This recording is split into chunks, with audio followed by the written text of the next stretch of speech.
हिंदी साहित्य का इतिहास वैसे तो 4 भागों में विभक्त है। आदिकाल यानी वीर गाथा का,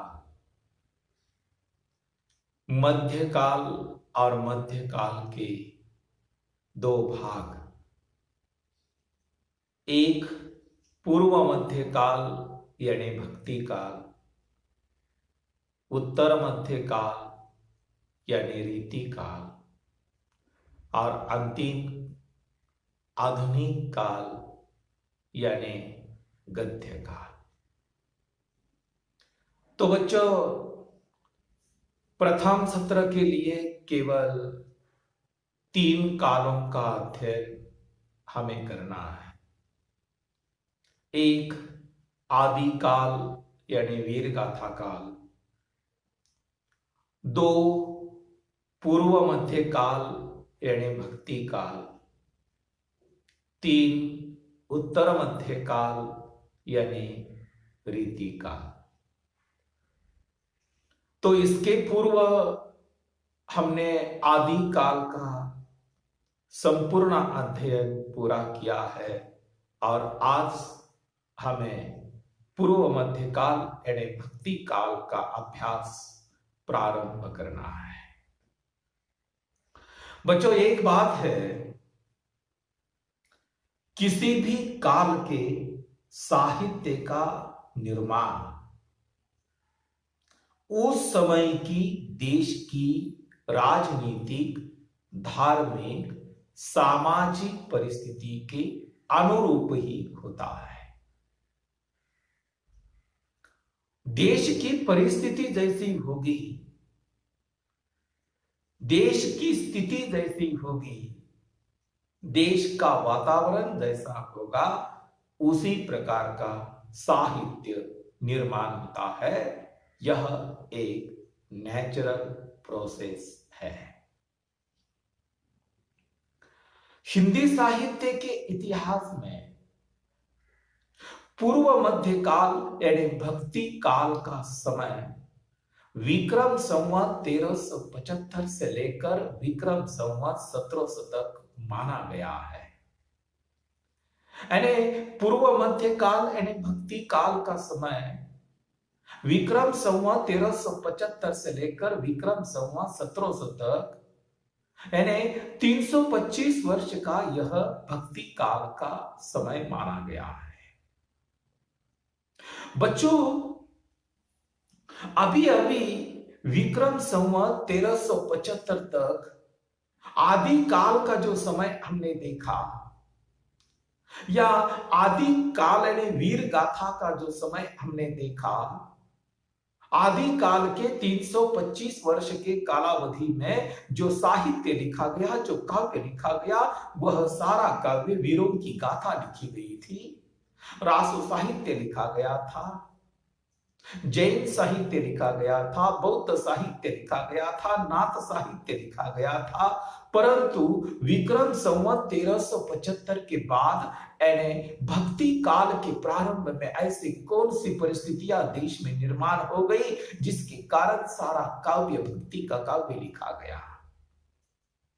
बच्चों, भक्ति काल के प्रारंभ में हमारे भारत देश में ऐसी परिस्थितियां उत्पन्न हुई थी, ऐसी परिस्थितियां निर्माण हुई थी जिसके कारण साहित्य का स्वरूप ही बदल चुका, जिनके कारण काव्य का संपूर्ण रूप ही बदल गया।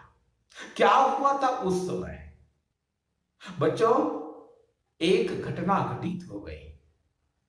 हमारे हिंदुस्तान में विक्रम संवत 1375 के प्रारंभ में मुस्लिम शासन के स्थापित हो जाने के कारण मुस्लिम शासकों के अत्याचार बढ़ने लगे। हमारे हिंदुस्तान में मुस्लिमों का राज्य प्रारंभ हो गया, मुस्लिम शासन प्रारंभ हो गया था। चारों ओर हिंदुस्तान में मुसलमानों का राज्य निर्माण हुआ। उसका परिणाम यह हुआ कि राज्य करने वाले मुस्लिम शासकों के अत्याचार हिंदू लोगों पर बढ़ने लगे और हिंदू लोग निराश होकर उस दीनहीन रक्षक भगवान से प्रार्थना करने लगे। यह एक प्रमुख घटना घटित हो गई। दूसरी घटना इस तरह की है, मुस्लिम राज दरबारों की जो भाषा थी वह राजभाषा फारसी बन गई। उसका परिणाम यह हुआ कि हमारे जो देशी भाषा के जो कवि थे उनका राज आश्रय समाप्त हो गया। काव्य को राज दरबार से हटाकर विरक्त साधुओं की कुटियों में आश्रय प्राप्त हुआ, जिसके परिणाम स्वरूप देश का समस्त वातावरण धार्मिक प्रवृत्ति की ओर झुक गया।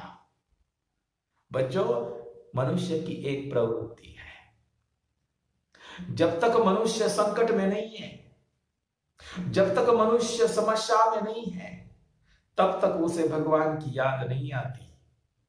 जिस समय मनुष्य संकट में होता है, विपत्ति में होता है, उसे भगवान की याद आती है। देश में मुसलमानों का राज स्थापित हो गया, हिंदुओं पर अत्याचार होने लगे,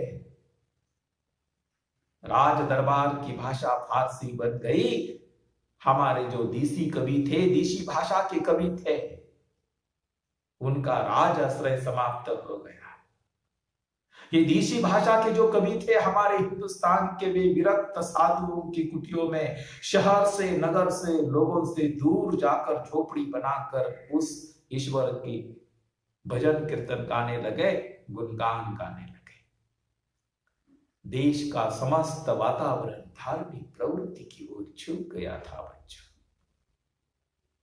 वैसे देखा जाए तो भारत की आध्यात्मिक कविता की जो परंपरा थी, जो कुछ समय से दब गई थी, वह धार्मिक आचारों के कारण साधु संतों का संयोग पाकर पुनः उभर कर आई। ऐसी बात नहीं है कि हमारे भारत देश में आध्यात्मिक कविता नहीं थी, आध्यात्मिक कविता की परंपरा नहीं थी, परंतु वह दब चुकी थी।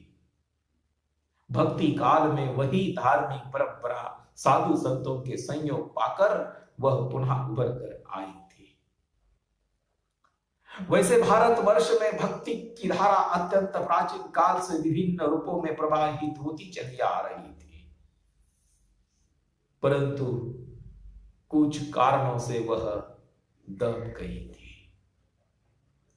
हिंदी साहित्य के भक्ति काल में बच्चों भक्ति की दो धारा प्रवाहित हो गई, एक सगुण भक्ति धारा और दूसरी निर्गुण भक्ति धारा। बच्चों ये ध्यान से सुनो आप लोग, हिंदी साहित्य के भक्ति काल में भक्ति की दो धारा प्रवाहित हुई, एक सगुण भक्ति धारा और दूसरी निर्गुण भक्ति धारा।